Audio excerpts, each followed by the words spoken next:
Thank you everyone for joining today. We are really, really excited to have Camille and Chris with us today for this joint webinar.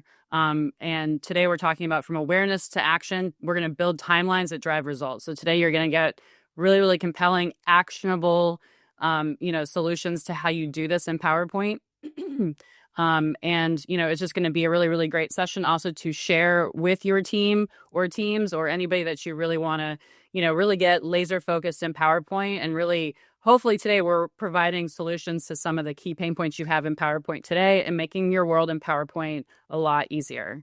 So I'm going to kick in here to the meet and greet portion. So I'm going to kick it off to Camille, the founder of Nuts and Bolts, to kind of introduce herself and welcome.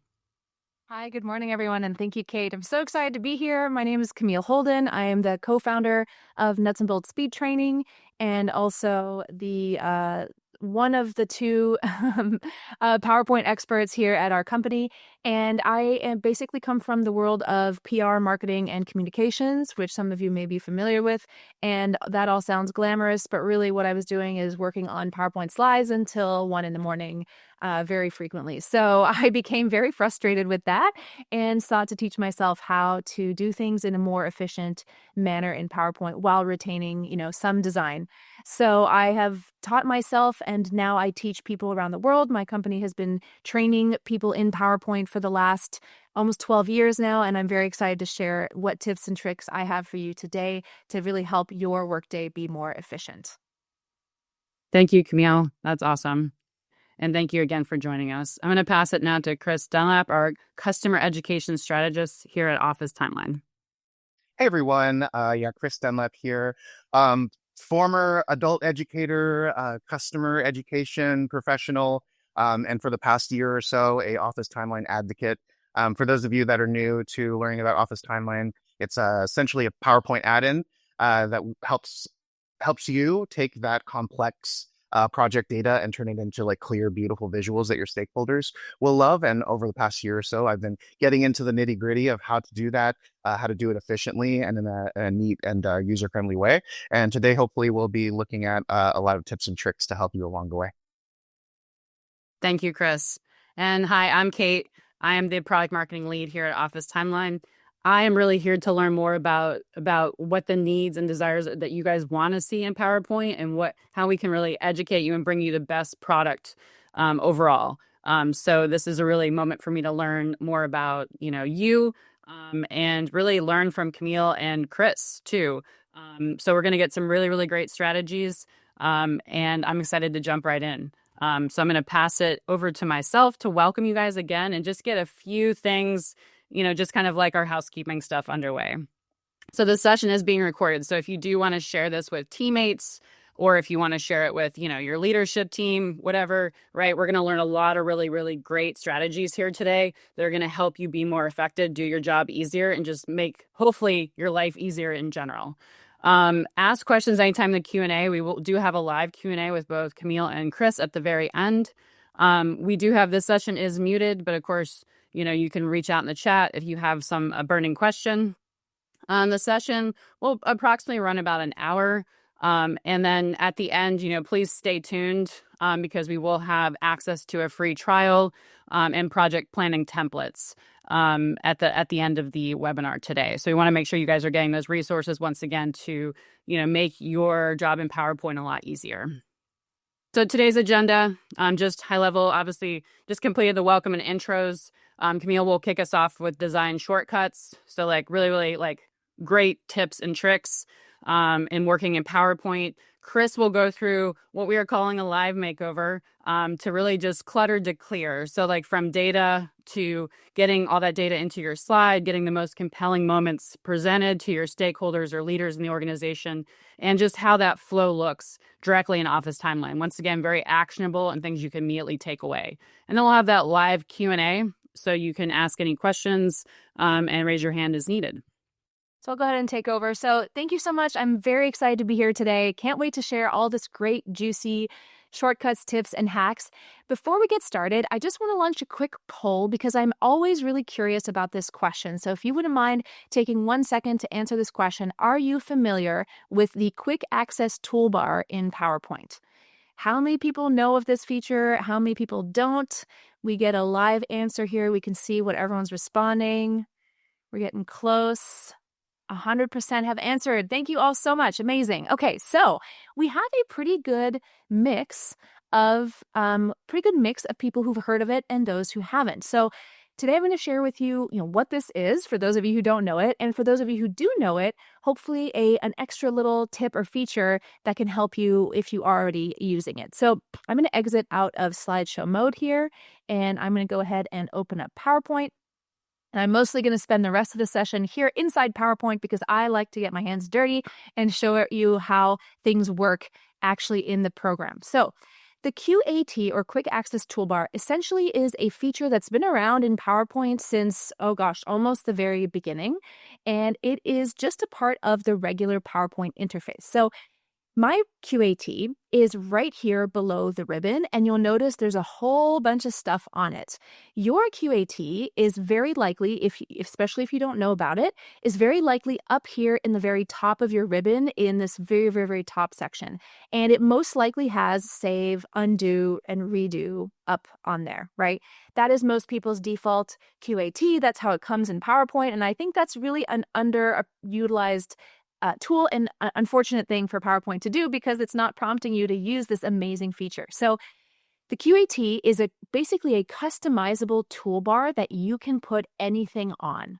And essentially, it allows you to put the commands that you like to use the most and the commands that are buried maybe deep inside a ribbon drop-down menu area, right? So those are the two things I like to put on my QAT, the tools I use the most frequently in PowerPoint, and then the ones that are harder to access. So you'll notice here I have the alignment tool, font color, shape fill color, outline color, etc. I have a ton of things here on my QAT, and these are the things that I like to use most frequently, and those are at the very front. So question, I'm sure you're all wondering, how do you customize your QAT? It's very simple. You simply find a tool or a command that you want to put on there. So I'm going to go ahead and use my Format Painter because I'm going to show you the Format Painter later on in the session. I'm going to right-click it and select Add to Quick Access Toolbar. It's just that simple. Now, I will say, if you're on a Mac, the QAT operates a little bit differently. So that is something that we can, either address in the Q&A or you can reach out to me later on. QAT is functional in the Mac, especially the latest versions, but sometimes it's a little different. So now you'll notice the Format Painter has been added to the very end of my QAT. If I want to move it to a different position, right, I will click on this little arrow and then select More Commands. It's a little counterintuitive, but if you click on More Commands, you open this big dialog box here where you get to see what your QAT looks like here on the right, and then you can choose, all commands. This is where you can add commands to your QAT without doing the right-click thing that I showed you earlier. So let's say I want to move the Format Painter. I can select it and then click on the arrow keys to move it up or down. I can also remove it by clicking on Remove. This will remove it from my QAT. So if you have Save, which is Control S, right? Undo, Control Y. Undo, Control Z, redo, Control Y, right? These are shortcuts hopefully we're all using all the time. They really don't need to be there on the QAT. There's no need to use them because you're using your keyboard for that, right? So you can click on one and just select remove and it will be removed from your QAT. Now, a couple things to point out here. This is where you can also choose to have your QAT either above the ribbon or below. I recommend below because it's easier to reach. Also, it doesn't interfere with your file name, which can get, clogged up in here. So I recommend below the ribbon. And then if you want to reset, you can always reset it to the default, which, is not very exciting. Or you can import or export this file. So you can actually turn this into a QAT file and then send it along to someone and they can import it. Or if you switch computers, right, where's my QAT? I don't have to redo it all. Then you can import it directly here. One final point, these are separators, which you'll find up here in the All Commands dropdown. I use this just to kind of keep things a little bit organized inside my QAT. So that is how you customize a QAT. Very quickly, if you want to remove it, you can also right-click, remove, pretty straightforward. So that is what the QAT is. Now, why is it super helpful? Well, for example, if I have a slide, when I work in with pictures, I almost always inevitably end up cropping a picture, right? But if I want to crop this picture, I would have to go up to the ribbon, click on the Format tab, and then go to the very end and click on Crop, right? Instead, if I were to select this picture, now I can just go up to my ribbon. It's one click. And I don't have to go finding where again is the crop? Is it the very end, the very beginning? These are very small time savings, but they add up. If you work with many pictures over and over again in a presentation, just being able to go right up to the QAT is a huge time saver in of itself.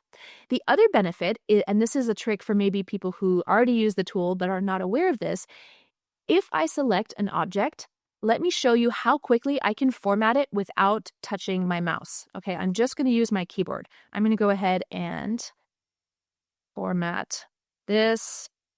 Very quickly, I formatted this rectangle without even touching my mouse. And you may have noticed my ribbon was doing a little dance. And how I did that was because the QAT is actually shortcut activated. So let me select this again. You'll notice that if I hit the Alt key on my keyboard, and you can all try this at home, hit the Alt key on your keyboard, and then you can let go, right? Your whole ribbon lights up with numbers and letters. What this means is that you have a guide. It's telling you what to click next on your keyboard, what to touch next on your keyboard in order to open that menu or feature. So you'll notice the QAT goes 1 through 9, and then it goes 0, 9, 0, 8, and letters. It gets a little messy. So I like to organize my QAT 1 through 9 with the features I use the most and that I'm like constantly doing. And I'm going to use those shortcuts. And then the rest are for my mouse because I'm not going to remember OA, 0A. That's just too much, right? So what I did to format this is I simply hit Alt 2, arrow, enter, Alt 3, arrow, enter, right? Very, very quickly, you can do these things without going to your mouse. So one of the features, the feature I put on the very, very front of my QAT is the alignment tool because I use this all the time. I don't like eyeballing or guessing. If I had to align these all to the right, I'd have to go one, I have to find my smart guides, and then it's taking me time and I'm not really sure it's done perfectly, right? Instead, I'll select all my shape, Alt 1L for left, aligned. I didn't have to eyeball it, right? Super fast, Alt 1L. And the nice thing about these shortcuts is they're relatively intuitive. L for left, C for center, R for right, T for top, right? These are not hard to memorize and get used to very, very quickly. So I highly recommend you become familiar with these. And you'll notice it even underlines the letter for you about why it's M, right? M for middle. So definitely make sure that you're using this. It takes a minute to get familiar with it, to get used to it, to get comfortable. But just like learning Control Z, to do that over and over again, for those of you who had to learn it when it came, back in the day, this is doable. It is absolutely doable, and it's a huge time saver. It's how I can build out slides 3 times faster than most people because I can just put it up on my keyboard. Okay, so hopefully everybody learned something new here. The next thing I want to share with you is 2 tools essentially that I use for making bulk edits. So let's imagine that here I have my dummy deck that I use for demo purposes, and this is a proposal by a company called Stratus Consulting. And you can see here on the left of my slide that I have 3 shapes, and maybe I want to use these shapes to indicate whether the slide is, what the status of the slide is in terms of how ready to ship it is. And instead of selecting one, Control C, going through the entire presentation, Control V, finding the slides, what I can do is use the Clipboard pane to put all 3 of these in a ready-to-use sort of bucket. So I'm going to select this top shape and I'm going to say Control C, right, for copy. And then you'll notice in the clipboard area of the Home tab in the ribbon, there's a little arrow, right? Make sure you get familiar with these arrows because they open up all kinds of other features and options. So I'm going to click on this little arrow, and what happens, let me delete these because I was doing some funny things earlier. And anything you copy gets added to your clipboard pane. That's on your entire computer. So any text you copy, pictures, something you copied from a web browser, whatever it is, anything you Control-C'd on your keyboard will appear here in the clipboard pane. So what I'll do is I'll simply Control-C for all of these. Oops, I hit Control-V. I'm so used to doing Control-C, Control-V. So now all of these are on my clipboard. And what I can do is simply go slide by slide, approved. I can click it, right? And these will be added to my slide. super, super fast, right? Talk about a time saver. And you can just go through the whole presentation. And then you'll see there's a whole bunch of things. You can choose options. There's a bunch of options there. You can also clear. You can remove something from your from your clipboard pane. So lots of options here, but definitely a really helpful feature if you have multiple things, or like a logo or something that you're pasting, over and over again, but maybe you want to have 2-3 things you're pasting at the same time. This is super helpful. All right, so that's your clipboard pane. The second thing is the find and replace feature. So find and replace is a really great way to make changes to text in bulk without having to do it, slide by slide. So here we have a typo. You may or may not have noticed, probably not. We're called Stratus Consulting, but somebody started writing Startus Consulting. And this is a problem, right? We can't get our very name wrong. So what we're going to do is go to the Home tab and simply click on Find and Replace. Now, unlike the spell check, it's very similar to the spell check, except this is something that is, spell check didn't recognize. So we're going to have to go in and use Find and Replace. So you'll notice I've already typed it in here from before when I was practicing. So we typed in Startus, right, which is the incorrect word that we want to replace with Stratus. You'll notice it found 4 instances of this word, so it's good that we're checking. And what we're going to do is simply hit replace. So you'll notice it's highlighted here in my subheader, and I'll hit replace. Here it is again, replace. Here it is again, replace, and the last instance you'll see is actually in the speaker notes. It's way down here. So PowerPoint is going through every single place in the entire document and finding those errors. So I'll hit replace. Now, we could have hit replace all, which is something I want to just mention briefly. For something like this, replace all would work because there's no instance where you would want the incorrect name. But sometimes, let's say you're swapping out the word September for October, right? Because you're updating your report or something like that. Really useful to use it here, but there may be an instance where actually September was appropriate. So you want to make sure you're careful with replace all because it will go through the entire presentation, the speaker notes, the handouts, the slide master, all the masters. So just be aware that replace all will really go through everything. So just be aware of that when you're thinking about using replace all. Okay, so those are 2 features to replace text really quickly. What about formatting? I frequently tell people that formatting is where people waste the most time in PowerPoint. They spend the most time on formatting, not on thinking about clear messaging, not about finding the right visuals, not about slide design and making your content look beautiful. People are sort of in the trenches doing formatting, and that's what I was doing until the wee hours in the morning, and it was like, capable of rendering you insane. So let's find some tools and features that make formatting a little bit easier. So this thing is called the Format Painter. And simply how it works is it basically is like a copy and paste, but instead of for content, it's for formatting. So let's say I have 3 sets of boxes here, and I formatted this one already, these 2, and I want to format these to be the same. Well, instead of going and doing it all over again, because there's a lot of formatting that went in here, right? There's the size of the text, the shape fill.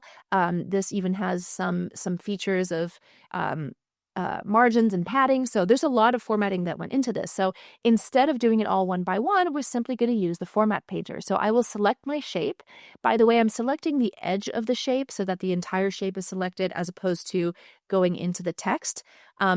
If you only go in the text, it will take the formatting just of the text, but I want the whole shape, right? So I'm going to select the edge of the shape, and then up handy, convenient in my QAT is the Format Painter. I will click it, and then I will simply select my other shape. Now you'll have to do some adjustments on the sizing, right? But essentially it just copied and applied all of that formatting in one click. Super fast and convenient. I'm going to do that again for this one. And there we have it. Again, we'll need to do some adjusting, but overall saved us a huge amount of clicks and formatting, even with my fast QAT, right? Now, I will point out that I will do this to the other one. One handy thing about the Format Painter that most people are not aware of is that you can actually lock the Format Painter. So you can, instead of going one by one like I just did, right? I've just been doing click, click, click, click, right? Instead of doing that, you can double click the Format Painter and it will lock it so that you can continue to paste that formatting over and over again. And it also works slide to slide. So let's start with this one, right? I'll select the shape. I will double click. It's subtle, but I double clicked the Format Painter. Now, if I click to the next slide, you'll notice that that paintbrush is still there. So I can then select this shape, and this shape. Now I'll have to hit escape or click away from the slide. And you notice that it was just done super, super quickly. So for those of you who knew the Format Painter, maybe you didn't know that you could lock it. So make sure you double click it in order to lock it. All right. The next thing I want to share with you is another super fast formatting saver, right? This will save you a huge amount of time. For anyone who works with charts, charts are one of those elements that have so many formatting pieces to it, right? Grid lines, data labels, axis labels, legends, titles, so many things. I'm blanking on the word for the gap width, etc. So many things that you could format that just would take a huge amount of time. So let's do the same thing that we did for the Format Painter, but essentially do it for charts, and that's called chart templates. So let's say I have this chart here. I inserted it. It's very default. This is the default Office chart. I don't love it, right?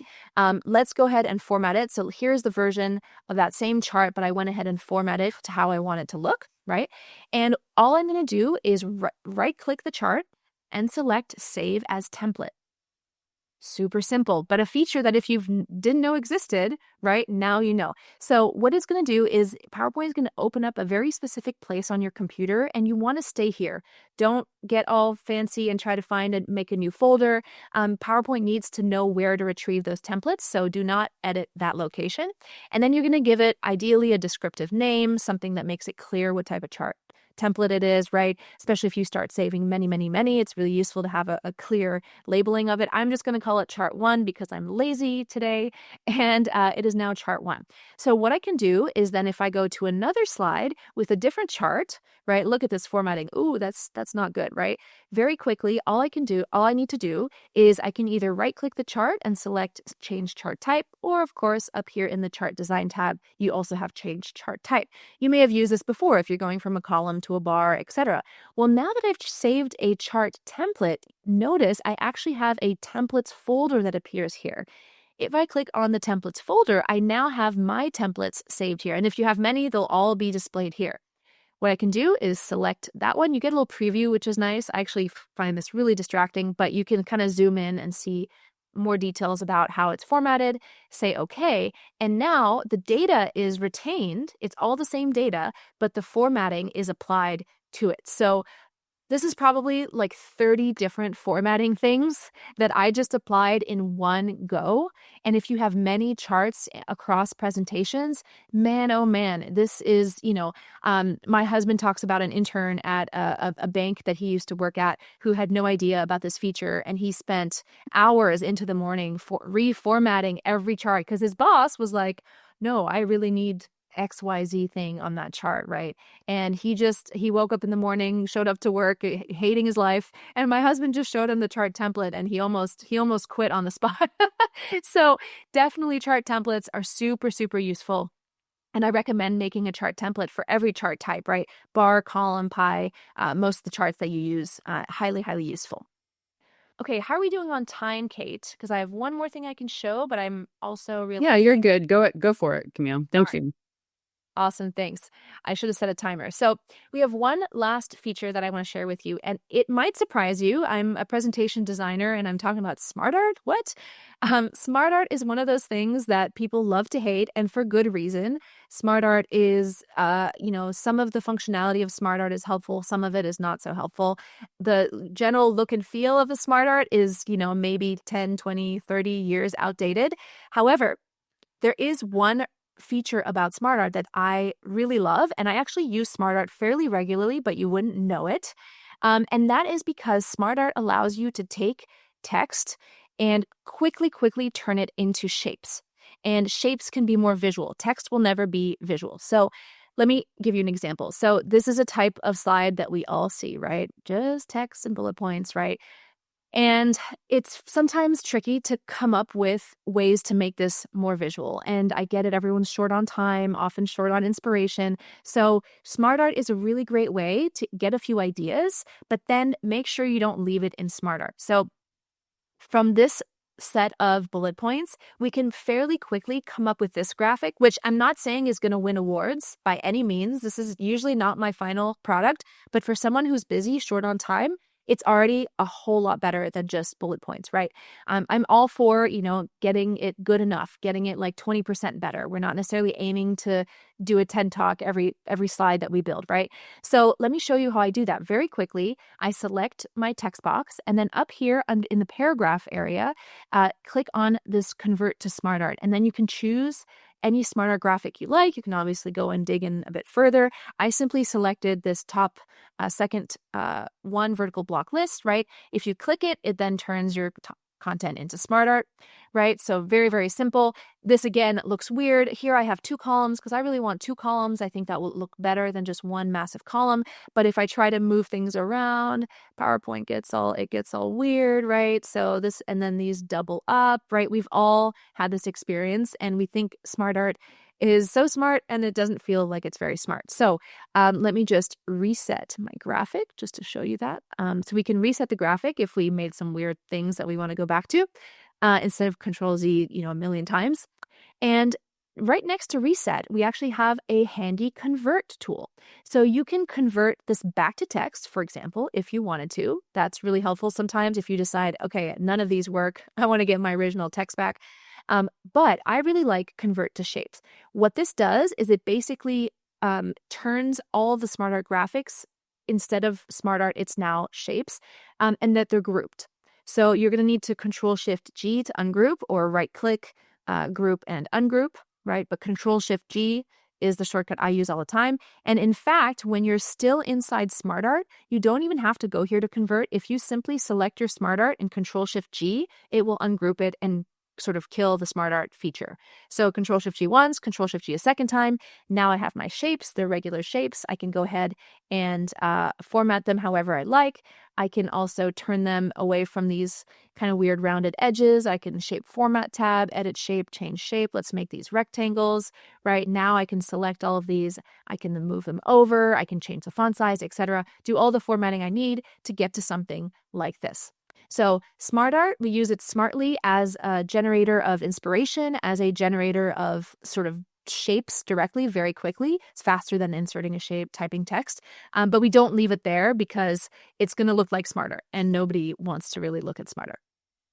All right, those are my tricks for you. I'm excited to answer any questions you have later on, but I'm going to pass the baton back over to Chris for his portion. Yeah, thank you so much, Camille. I'm glad I'm on mute because literally during your whole presentation, I'm like, I consider myself a lifelong PowerPoint user, and I definitely need to up my game for sure. And the purpose of our demonstration today is to kind of figure out how do we take like complex project data and turn it into beautiful visuals, kind of like the ones that Camille was presenting like very quickly for us. And how do we do those kinds of things as quickly as maybe Camille was demonstrating? So here I have an MS project file, not right off the top of the bat, I would say very pretty. Like Camille said, not going to win any awards here, but it does have all of the function that we're expecting when we're like trying to keep track of a project, especially a long project like this one that is, we're getting down to 86 rows. We have all of the particular data that we would expect to have as project managers. All of these rows are representative of some kind of task or milestone. So we have those titled. We have our dates, start and end dates, maybe even start and end times if you need to. But again, there's not much here visually going on where I would feel comfortable sharing this with like a stakeholder. I don't want to go, hey, Susie, project manager or sub-project manager, this is what the project looks like at a glance. They're not really going to get a lot of information from that. There is a visual up at the top, but it's, again, not going to win any awards. It's not really blowing my mind. And then God forbid I grab this scroll and go over here and take a look at this And this beautiful picture, not exactly something that I want to present in a boardroom to my to my executives or stakeholders, right? So how the heck do we take this in some kind of fairly quickly time period and put it into a PowerPoint and make it easy to digest? In fact, I even have another example that I might show you here. So I'll jump into PowerPoint. And what I'll do is I'll jump right over here to Office Timeline Expert. So that's a tab right there in my Office Timeline ribbon. Once you click that, that's going to open you up into all the bells and whistles of Office Timeline. But right away, I just want to show you, we're trying to take data to image as quickly as possible. So I'm going to show you the shortest path there. And where I like to show new customers is to go up to the new button in Office Timeline, give that a smack, and that's going to open up our beautiful new timeline wizard. It's like me, it's not just beautiful, it's useful. It kind of acts as a springboard into what am I going to do next? How am I going to create this beautiful picture? Am I going to start from scratch and just type in that data, or in fact use our drag and drop layouts and move shapes around and change that? Am I going to create it from a theme? So Office Timeline provides some pre-selected colors, shapes, outlines, formatting, so that you can take all of that out of the equation. Again, like Camille is, I'm going to quote you a bunch, Camille, here because I learned so much. As Camille said, I'm short on time, short on inspiration. Maybe I can take all of the pretty parts of it and make it go very quickly. And then the same for creating from a template, same kind of thing. We have shapes, we have colors, we have outlines, layouts, but we've also added a little bit of data in there. So you're like, I don't even really know where to start. So can you just give me a timeline and I'll build it out of that?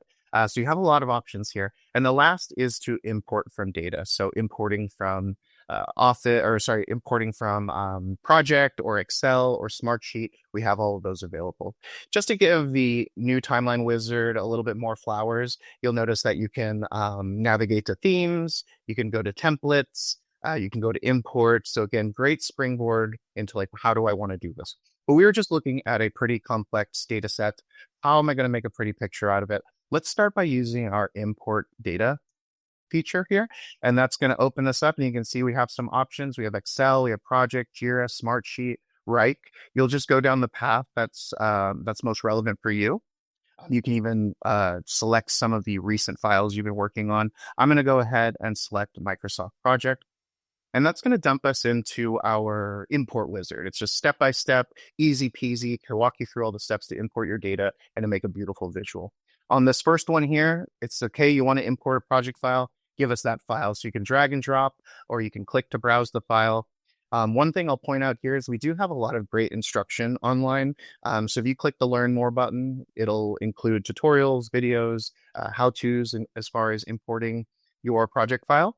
And it'll also include a sample. So if you're like, I'm new to this, I really want to kind of cut my teeth and use some samples, you can absolutely do that. So I'm just going to hit Browse File. Hopefully I can find my file fairly quickly. Good. I did save it in a place where I can find it. Good. So I selected that file. It's going to do a little bit of loading. And then the first thing it's going to do is try and map all of those columns that we were looking at in that file. So I mentioned that we're going to have things like start date, end date, task name. Those are going to be like the bare bones of what you'll need to bring in a timeline. But we have a couple other columns here that have been automatically mapped. For example, we have the percentage complete. We have swim lanes and sub-swim lanes. If anything doesn't get automatically mapped, we can go ahead and manually map it. So for example, if we know, in this case, we're bringing from project, that we have dependencies in our project, and we'd like that to be visualized in our PowerPoint, we can go up here and turn on dependencies, and you'll notice that that last column was mapped there. Everything's looking good here. I'm going to go ahead and click next. I do want to highlight one other thing. You'll notice that I am not mapping all of these columns. Not all of the columns in your project will be relevant for making an image, but some of these might be relevant for other things like organizing your data. I did mention earlier that this is kind of a huge project with something like 80-something rows. So it may come to the point that we decide we want to filter some of this so that it fits nicely on a PowerPoint and it looks nice and pretty. So I've actually added a column here titled Exec Timeline and tagged some tasks and milestones that I want to bring in. This could be any column. This could be Kate's favorite tasks. This could be executive review. This could be Q3, QBR, whatever you want. It's really just for the matter of filtering. So I'm going to go ahead and click next. Here comes the part where we are going to select how much of this data we actually want to bring into our image. So I can go through and I can cherry pick. I can select all of them. But you'll notice that when I select all of them, Office Timeline's doing something. It's starting to yell at me down here. It's highlighting some numbers up in the top left. And it's letting me know that if you're trying to create a PowerPoint with more than 50 rows, it might not look so great. You might bleed off of the slide, and then you're going to do a lot. You're going to spend a lot of time, trying to reorganize that and put it in there. So filtering would be like your first line of defense in making sure that everything looks good. Because we're bringing this from MS Project, we can filter things by our subtasks. Beautiful. I can just bring all subtasks. I can get down to level 1, level 2, level 3, and you can make your selections based on that. I'll keep all subtasks there because I want to show you the filtering options that are available right within Office Timeline. I'm just going to click this little filter button in the top right, and you can filter by all of the things that I would hope you would expect. Swim lane, sub swim lane, those are going to be popular ones. Start and end date, also popular. But again, you can add your own custom column for filtering. That's what I did here. I titled it Exec Timeline or Chris's Favorite Tasks or whatever you title it, equals, and I think I used Y as the variable. Go ahead and apply.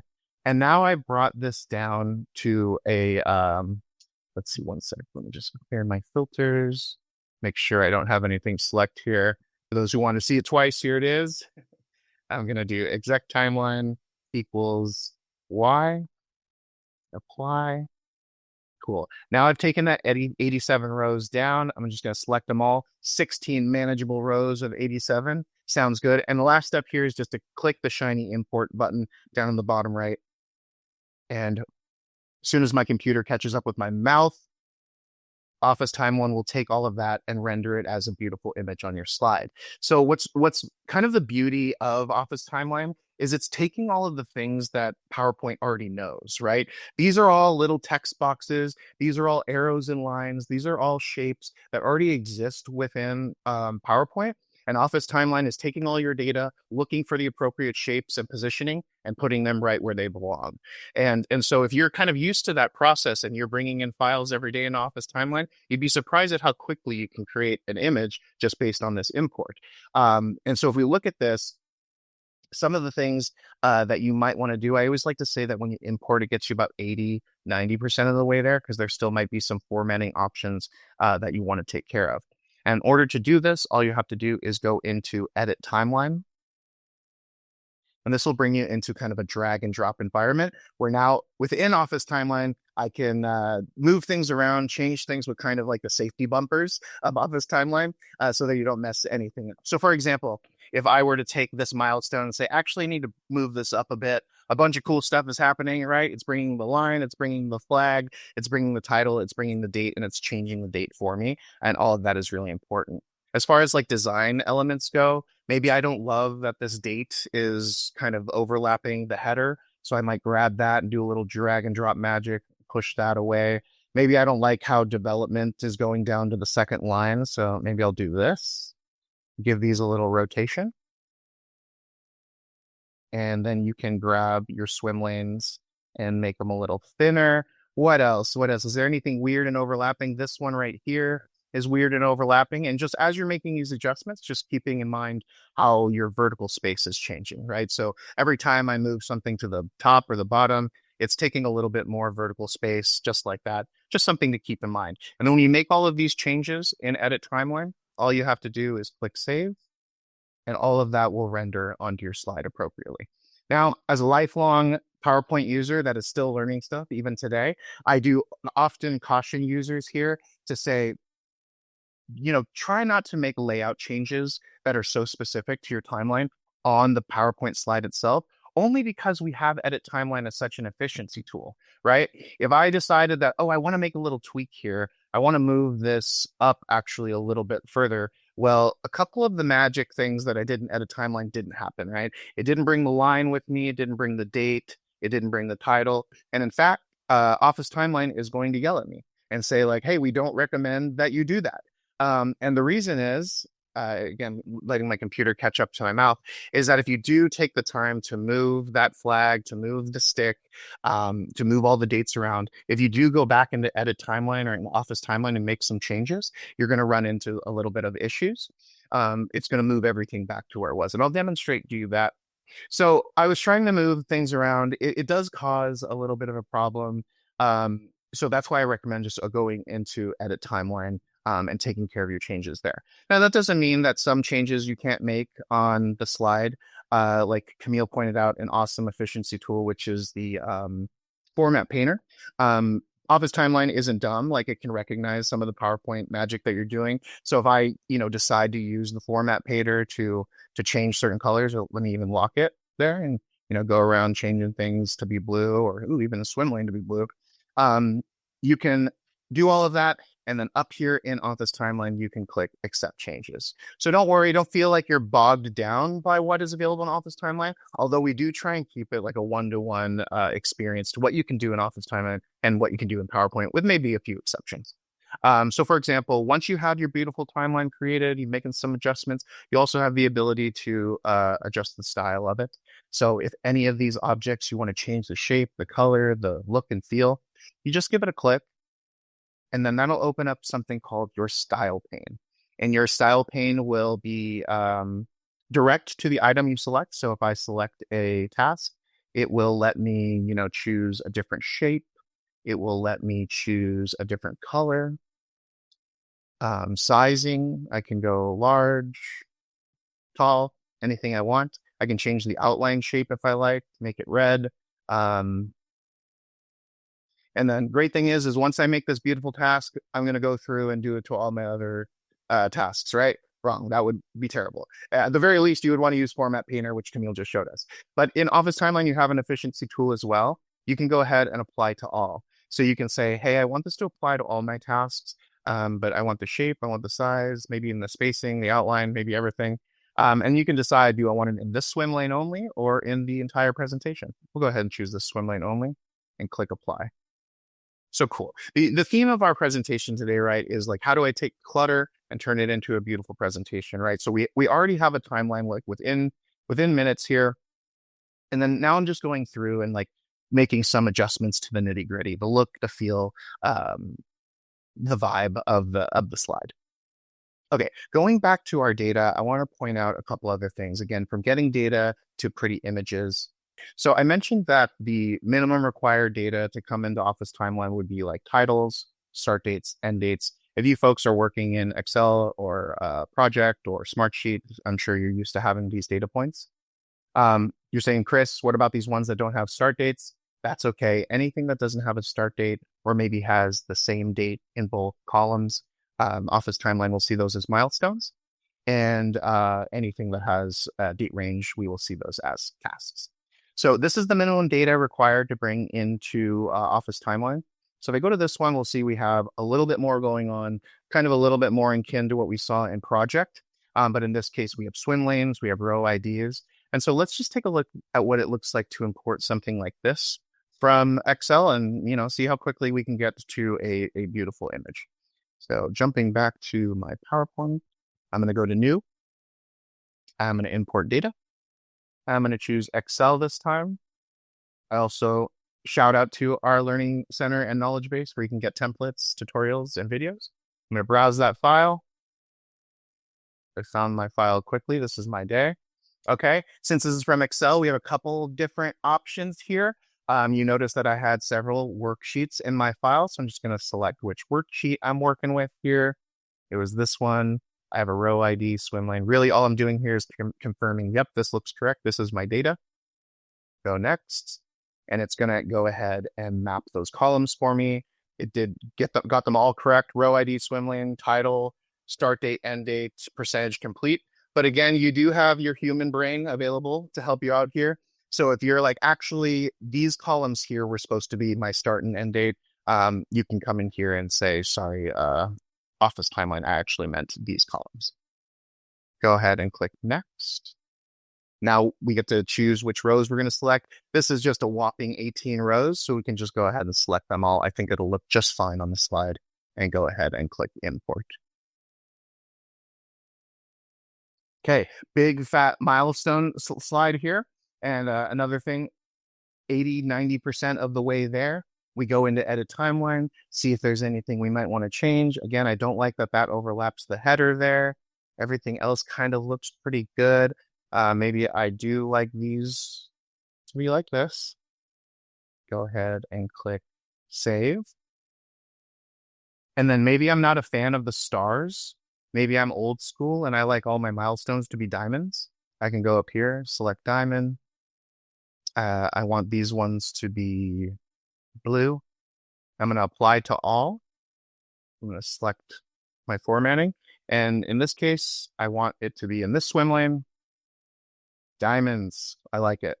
These ones we're going to make diamonds as well, but we're going to turn these, and I'm just making up these colors as I go here. Purple. And it'll apply to all. Select. There we go.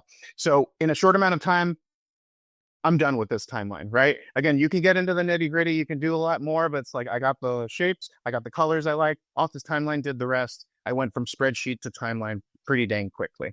Now, I do want to talk a little bit about creating timelines from scratch as well, because you don't necessarily need to start from the big data set.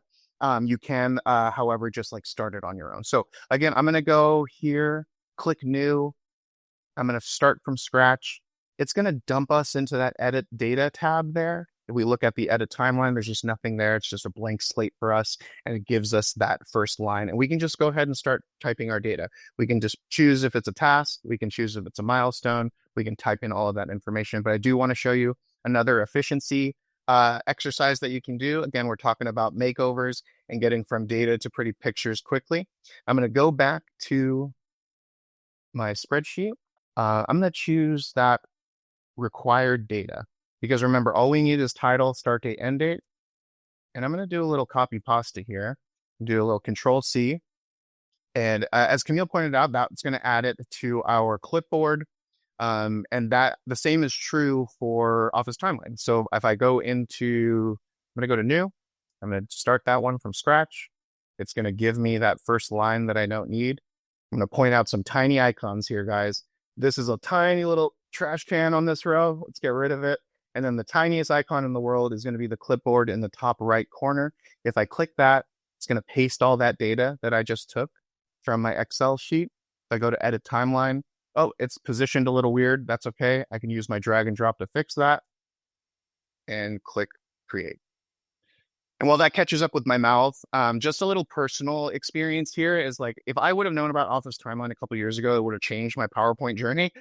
Because I even used to work in the space of like HR technology, and you would not believe the amount of times or the amount of time we would spend creating boxes and rectangles and putting in dates and titles to represent our rollout schedule, when I could have been copying and pasting it and doing it in 15 seconds. Kind of drives me crazy.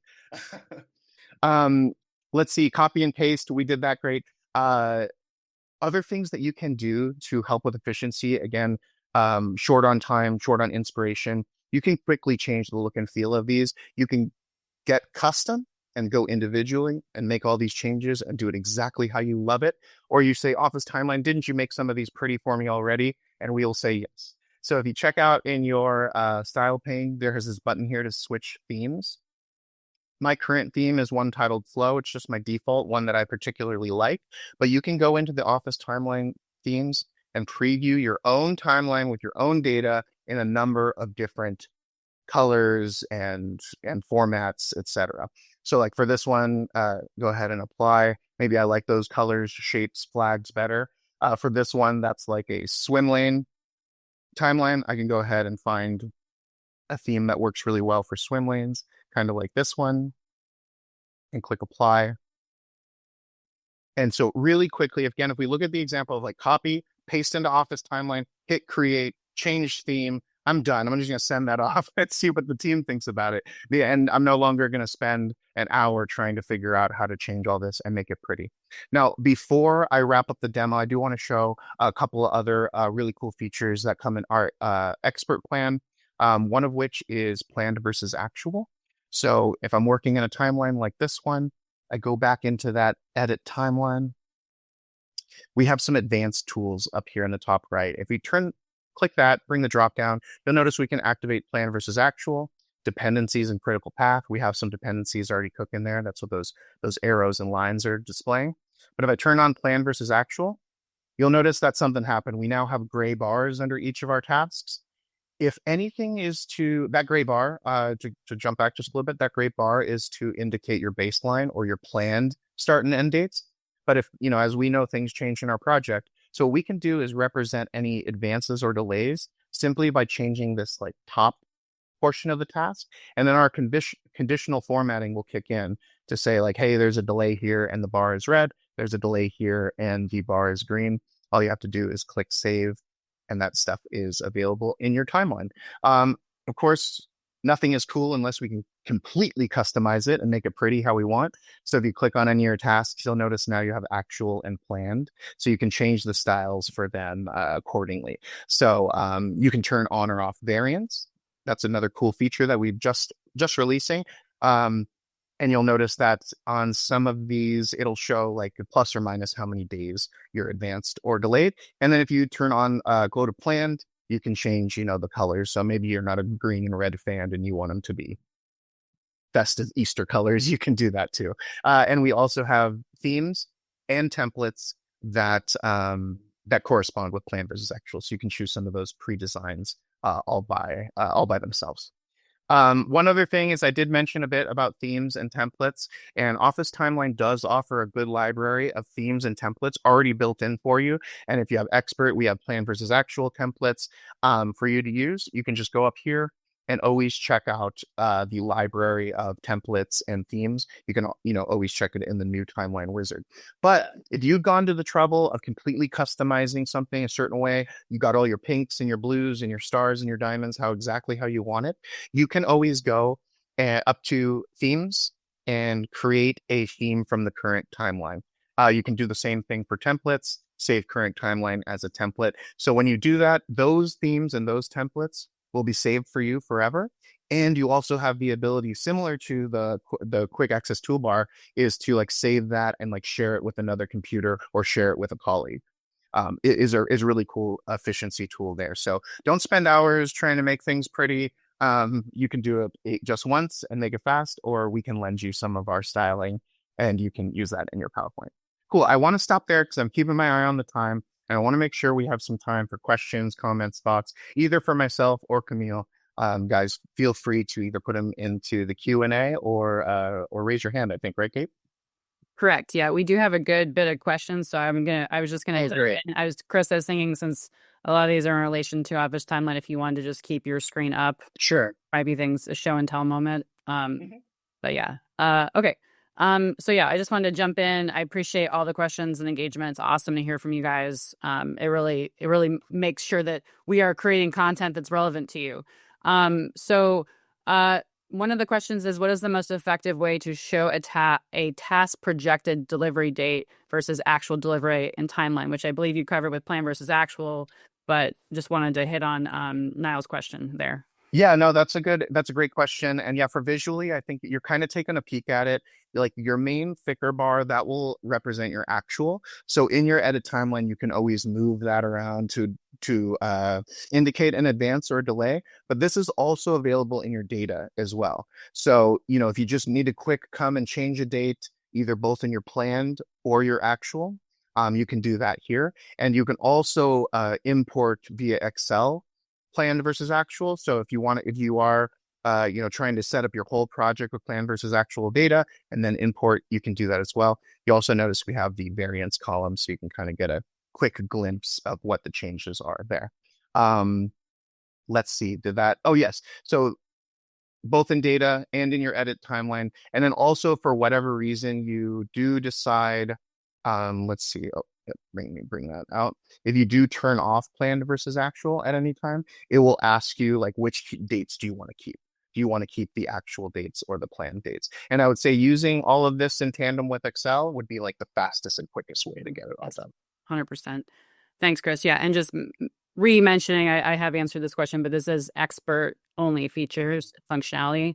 So just wanted to call that out real quick. Yeah, good point. A couple of the things I mentioned right at the end, plan versus actual, custom themes, and custom templates are all in the expert plan. Awesome. Thanks, Chris.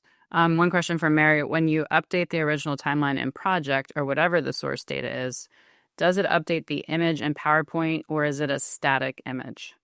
Love that question, and I was hoping it was going to be asked. Let's take a look at our Excel one. The short answer is yes, it is reflected in your PowerPoint. As soon as you import your PowerPoint, your source file will become like the source of truth. And so if you go in here and make changes, I believe it was this one we imported. Yeah, if you go in here and say like this is moving out to October, this one we're not even going to do, so let's just delete it, and make little changes like this. Maybe this moves to June, something like that. Office Timeline will always look to your file as the source of truth, so that when you're here, you'll notice that if you have imported from a file, I believe this was the timeline right here. If you have imported from a timeline, you'll notice that the little refresh button here in Office Timeline is illuminated. So if you give that a click, it's going to look for the changes and it's going to say, hey, Chris, we looked at the file and it looked like a date change, something got deleted and another date changed. So you just, again, use your human brain to be like, yep, that looks correct, computer. Give me those changes and hit refresh data. Don't blink or you're going to miss it. You'll see some things moved around accordingly based on the date changes and the deletions. Little side note here, if you make changes on the slide, those won't reflect back to your data. So it just goes one way from your data to the slide. If you do build off of this and add a bunch of stuff and go crazy, don't worry, you're not stuck here. You can always export your slide as an Excel. So you have a way to get that data out of Office Timeline if you need it. Great. Hopefully that answered the question. Yeah, thank you, Chris. Mm-hmm. How proficient do you need to be in project to benefit from Office Timeline? That's just, I guess, your point of view on that. Honestly, very little. If you can fill in dates and the title of the tasks and milestones, then you already have a timeline at your fingertips. Like if you can get those 3 columns full of data, you have a timeline. Now, other things like dependencies, swim lanes, predecessors, those become more complex timelines. But if you can get those 3 columns, you're working in it. I did have one question that kind of came up in a few different ways, but can you show quarters or years or just basically like, if your project, right, we hear a lot of project managers, program managers have a long, timeline. So from 2025 to 2030, right? Especially if you're in pharmaceuticals or whatever big program you're attacking. How can you best showcase that in Office Timeline to show like those longer Absolutely. timelines? Or do you have any recommendations, best practices there? Yeah, certainly. We have a feature that kind of lends itself directly to that. In all of our examples, we've had this time scale at the top that kind of acts as the foundation of the timeline. So in this case, we're just displaying the months. But just like every other object in your timeline, it can be stylized. You can change shapes, colors, fonts, etc. But in this case, you have a little bit of extra options in the timescale settings. So in timescale settings, I would say the main thing you can do here is set the variable by which, or the units by which your timescale is measuring. So you can do years, and then you can also add, depending on the plan you have, individual tiers on your timescale. So I could turn on a middle tier that's quarters, and maybe turn on another tier that's months. So now I can show quarters, years, and months in the same time scale. But you can go a little bit further in this in customization. For example, if you have a very, very long time scale that maybe goes years, you might see that Office Timeline starts to skip intervals. So it'll be like Q1, Q3, etc. You can change that interval here. It's set to auto by default, but you can change it to 1, 2, 3, whatever you prefer. And then you can also go into the settings of the time scale and get a little bit more nitty gritty and say, I want the time period between this date and time and this date and time, and my work days are these dates and these times, and you can set your fiscal year and go pretty nuts with it.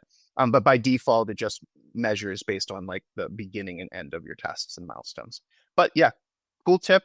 Make sure to add extra tiers if you have them available, and then go crazy and style it. Make sure the colors, shapes, and everything looks beautiful the way you want it. Awesome. I know that we are now officially over time. I really appreciate the engagement. I will do my best to make sure the team answers any burning questions as well. But I did have one outstanding question for Camille. So there was a lot of interest can we get Camille's QAT? That was a very a question we got a few times. So I wanted to ask that and make sure that we send everyone that if possible. Yeah, just like I'm all about saving time. So yeah, I'm going to drop in the chat right now. Oh, looks like I can't drop a file. Well, we'll make sure that my QAT it goes with the recording. So for anyone who wants to directly import it, and just to note, it's a weird file type. You can't double click and open it. I get this all the time. You need to actually go into your QAT and click on the import button. So yeah, I will happily share my QAT with anyone. And you're free to use it. Awesome. Awesome. We really appreciate that, Camila. That's awesome. Yeah, and just wanted to just say thank you everyone for joining. We have some really, really awesome resources that I just wanted to pop up real quick because I promised you guys I would deliver on this. So we do have, if you want to try it out, we do have a free download. We have video tutorials to help guide you and make sure that you have a great experience using Office Timeline. And then contact if you want to get in touch with us once again. We have the free templates that Chris talked to, as well as just we have this really awesome template library that get you started really, really quickly, once again, saving time. And then, Camille, I just wanted to pass it to you briefly because I know I wanted you to speak about nuts and bolts.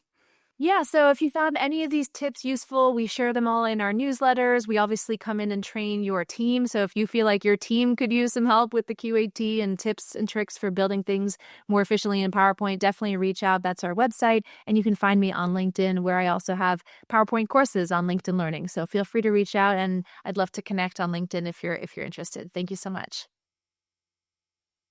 Yeah, thank you very much, everybody. I hope you have a great rest of your day, and we will send out the recordings. As I said, if I didn't get to your question, we'll make sure that we get those answered via email. But have a great day. Thank you all. Thanks, everyone. Bye. Bye. Cheers. Yeah.